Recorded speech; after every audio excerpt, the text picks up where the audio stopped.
I am the true vine, and my Father is the gardener. He cuts off every branch in me that bears no fruit, while every branch that does bear fruit he prunes, so that it will be even more fruitful. You are already clean because of the word I have spoken to you. Remain in me, as I also remain in you. No branch can bear fruit by itself. It must remain in the vine. Neither can you bear fruit unless you remain in me. I am the vine, you are the branches. If you remain in me, and I in you, you will bear much fruit. Apart from me, you can do nothing. If you do remain in me, you are like a branch that is thrown away and withers. Such branches are picked up, thrown into the fire, and burned. If you remain in me, and my words remain in you, ask whatever you wish, and it will be done for you. This is to my Father's glory, that you bear much fruit, showing yourselves to be my disciples. As the Father has loved me, so I have loved you. Now remain in my love. If you keep my commands, you will remain in my love, just as I have kept my Father's commands and remain in his love. I have told you this so that my joy may be in you, and that your joy may be complete. My command is this: love each other as I have loved you. Greater love has no one than this, to lay down one's life for one's friends. You are my friends if you do what I command. I no longer call you servants, because a servant does not know his master's business. Instead, I have called you friends, for everything that I learned from my Father I have made known to you. You did not choose me, but I chose you and appointed you so that you might go and bear fruit, fruit that will last. And so that whatever you ask in my name, the Father will give you. This is my command: love each other. If the world hates you, keep in mind that it hated me first. If you belong to the world, it would love you as its own. As it is, you do not belong to the world, but I have chosen you out of the world. That is why the world hates you. Remember what I told you: a servant is not greater than his master. If they persecuted me, they will persecute you also. If they obeyed my teaching, they will obey yours also. They will treat you this way because of my name, for they do not know the one who sent me. If I had not come and spoken to them, they would not be guilty of sin. But now they have no excuse for their sin. Whoever hates me hates my Father as well. If I had not done among them the works no one else did, they would not be guilty of sin. As it is, they have seen, and yet they have hated both me and my Father. But this is to fulfill what is written in their law: they hated me without reason. When the Advocate comes, whom I will send to you from the Father, the Spirit of truth who goes out from the Father, he will testify about me. And you also must testify, for you have been with me from the beginning. And the Old Testament reading. In the 7th year, Jehoiada showed his strength. He made a covenant from the commanders of units, 100, Azariah, son of Jeroham, Ishmael, son of Jehohanan, Azariah, king of Obed, Messiah, son of Adiah, and Elisaphat, son of Zikri. They went throughout Judah and gathered the Levites and the heads of the Israelite families from all the towns. When they came to Jerusalem, the whole assembly made a covenant with the king at the temple of God. Jehoiada said to them, "The king's son shall reign, as the Lord promised concerning the descendants of David. Now this is what you're going to do. A third of you priests and Levites who are going on duty on the Sabbath are to keep watch at the doors. A third of you at the royal palace, and a third at the foundation gate. And all the others are to be in the courtyards of the temple of the Lord. No one is to enter the temple of the Lord except the priests and Levites on duty. They may enter because they are consecrated, but all the others are to observe the Lord's command not to enter.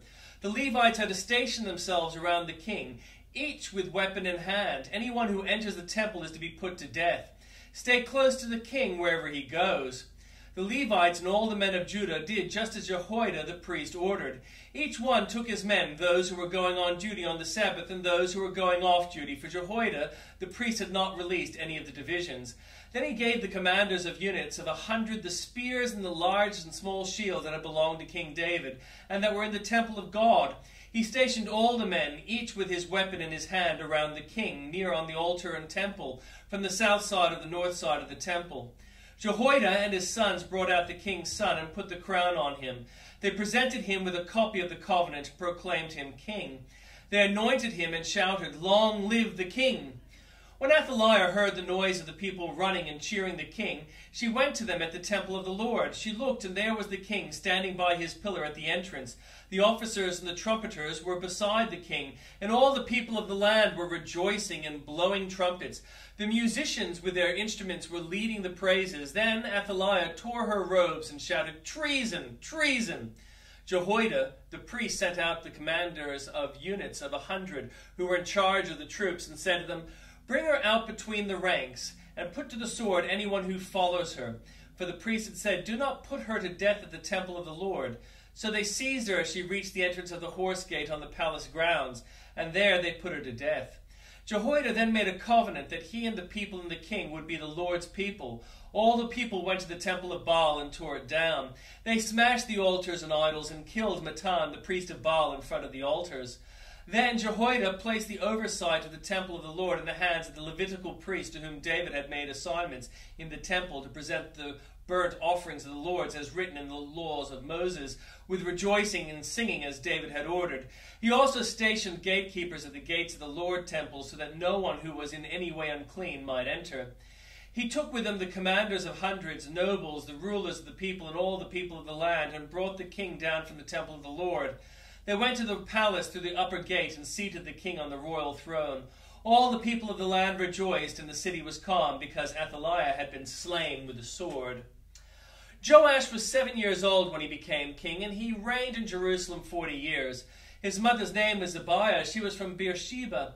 Joash did what was right in the eyes of the Lord. All the years of Jehoiada the priest, Jehoiada chose 2 wives for him, and he had sons and daughters.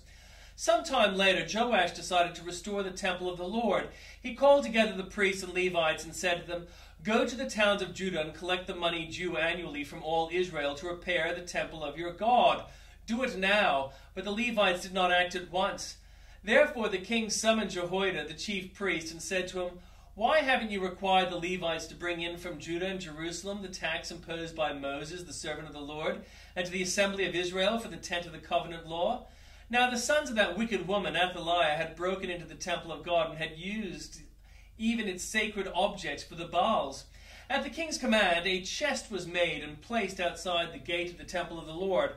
A proclamation was then issued in Judah and Jerusalem that they should bring to the Lord the tax that Moses, the servant of God, had required of Israel in the wilderness. All the officials and all the people brought their contributions gladly, dropping them into the chest until it was full. Whenever the chest was brought in by the Levites to the king's officials, and they saw that there was a large amount of money, the royal secretary and officer of the chief priest would come and empty the chest and carry it back to its place. They did this regularly and collected a great amount of money. The king and Jehoiada gave it to those who carried out the work required for the temple of the Lord. They hired masons and carpenters to restore the Lord's temple, and also workers in iron and bronze to repair the temple. The men in charge of the work were diligent, and the repairs progressed under them. They rebuilt the temple of God according to its original design and reinforced it. When they had finished, they brought the rest of the money to the king and Jehoiada, and with it were made articles for the Lord's temple, articles for the service and for the burnt offerings, and also dishes and other objects of gold and silver. As long as Jehoiada lived, burnt offerings were presented continually in the temple of the Lord. Now Jehoiada was old and full of years, and he died at the age of 130. He was buried with the kings in the city of David because of the good he had done in Israel for God and his temple. After the death of Jehoiada, the officials of Judah came and paid homage to the king, and he listened to them. They abandoned the temple of the Lord, the God of their ancestors, and worshipped Asherah poles and idols. Because of their guilt, God's anger came on Judah and Jerusalem. Although the Lord sent prophets to the people to bring them back to him, and though they testified against him, they would not listen. Then the Spirit of God came on Zechariah, son of Jehoiada, the priest. He stood before the people and said, "This is what God says. Why do you disobey the Lord's commands? You will not prosper. Because you have forsaken the Lord, he has forsaken you." But they plotted against him, and by the order of the king, they stoned him to death in the courtyard of the Lord's temple. King Joash did not remember the kindness Zechariah's father Jehoiada had shown him, but killed his son, who said, as he lay dying, "May the Lord see this and call you to account." At the turn of the year, the army of Aram marched against Joash. It invaded Judah and Jerusalem and killed all the leaders of the people. They sent all the plunder to their king in Damascus. Although the Aramean army had come with only a few men, the Lord delivered into their hands a much larger army. Because Judah had forsaken the Lord, the God of their ancestors, judgment was executed on Joash. When the Arameans withdrew, they left Joash severely wounded. His officials conspired against him for murdering the son of Jehoiada the priest, and they killed him in his bed. So he died and was buried in the city of David, but not in the tombs of the kings. Those who conspired against him were Zabad, son of Shimeath, an Ammonite woman, and Jehozabad, son of Shimrith, a Moabite woman. The accounts of his sons, the many prophecies about him, and the records of the restoration of the temple of God are written in the annotations on the book of the kings. And Amaziah, his son, succeeded him as king.